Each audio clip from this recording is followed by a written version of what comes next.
નમસ્કાર બેન. નમસ્કાર, કોણ? આશાબેન પટેલ બોલો બેન? હા બોલો. ભાઈ મહેસાણા જ બોલું ભાઈ, સતીશભાઈ ચૌધરી બોલું બેન. હા બોલો ને ભાઈ. તમારા વિડીયો બેન જોઉં એટલે એમાં આનંદ થાય ખરેખર. Thank you. યુટ્યુબ ઉપર જોવું બેન એટલે ખરેખર જે સેવા તમે આલો ને ખરેખર ધન્યવાદના પાત્ર હો બેન. થેન્ક યુ ભાઈ. હા, તમે એટલું પાછું જમા કરો ભગવાનના ઘેર કે કોઈ ન પૂછવાની વાત.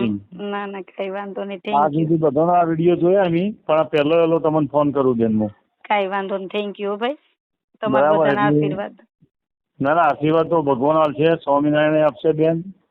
અને હું પરમાત્માનું કાર્ય જોઉં ને બધું ખરેખર તમે જે ચલવો ને એ ખરેખર લિમિટ બાર બેન. અને જે નાની દીકરીઓની તમે જે સેવા લો અને એકથી ભણાવીને તૈયાર કરવાનો બેન, પોતાનો છોકરો લોકો વધારે કરી શકતું નહીં બેન.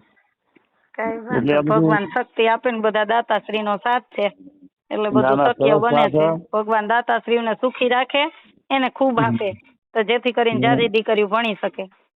સાચું સાચું. પણ આ તો ખરેખર કાર્ય ને બેન, તમે પેલા જન્મનો તમારો જે સારો પુણ્ય છે બેન, તાણા રસ્તો તમારા ભગવાનને તમને ઉકલારે ખરેખર. હા હા, એટલે સારું. મને તો બહુ તમારા વિડીયો જોઈને અને ખેતી કે પશુપાલન નું કામ કરતો હોય પણ તમારા વિડીયો જોવું, બીજું કોઈ જોવાનું ટેવ નહીં બેન. કચ્છી કઈ વાંધો નહીં ભાઈ. આ સંતશ્રીની કથા ને એવું અભરું બધું, થોડું ધાર્મિક કાર્યો જોવું, બાકી કોઈ મોબાઈલ નો ઉપયોગ નહીં કરતો બેન. એ જ સાચું જીવન છે.